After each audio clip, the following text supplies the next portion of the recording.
আরে বান্ধবীর বাসা কি আরাম, এসি আছে।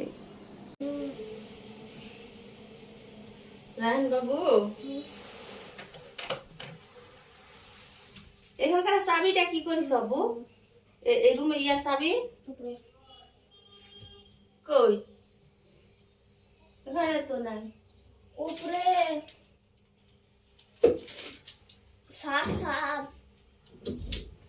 আমার হাতের চুড়ি কোথায় রাখছিল সকালবেলা? হাতে তো না জানি।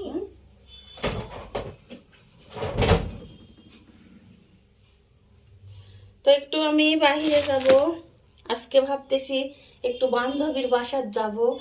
বান্ধবীর বাসাত অনেক কয়দিন হয়ে যাচ্ছে বান্ধবীর বাসার যাই নাই, তো আজকে ভাবলাম বান্ধবীর বাসায় একটু যাব। তো রাত্রে চুড়ি যে কোথায় খুলে রাখছি বলতেই পারবো না, মনে হয় হারালো বেটা। তো চলেন আমার বান্ধবীর বাড়িতে, আপনারাও চলেন, সবাই ঘুরে আসি। তো বান্ধবীর কাছে যাইনি প্রায় অনেক কয়দিন হয়ে যাচ্ছে। তার মানে আমি থাকি নিচতলায় আর বান্ধবী থাকে উপরে 2 তলায়। তো চলেন আপনাদেরকেও দেখাই বান্ধবীর বাসাটা। দেখেন বাবু, তুমি আমার ফোন দিও, বুঝেছ? ফোন দিও তুমি, ঠিক আছে?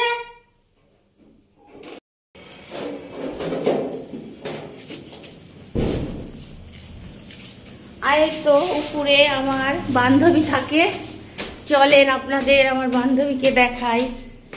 এই তো আমি নিচে থাকি আর আমার বান্ধবী উপরে থাকে, কিন্তু প্রায় 1 সপ্তাহ ধরে দেখা সাক্ষাৎ নাই রে। এই তো বান্ধবীর বাসায় চলে এসেছি, কিন্তু বান্ধবীকে দেখাতে পারলাম না। সেটা হলো আমার বান্ধবী শুয়ে আছে আর ঘুমাচ্ছে, হ্যাঁ, এই কারণে দেখাতে পারছে। দেখছেন আমার বান্ধবীর বাসায় এসি আছে, এসির তলে আমার বান্ধবী আরামে ঘুমিয়ে পড়ে। তো আমার ভিডিওটা কেমন লাগলো সবাই কমেন্টে জানাবেন, সবাই লাইক কমেন্ট শেয়ার করবেন। আল্লাহ হাফেজ।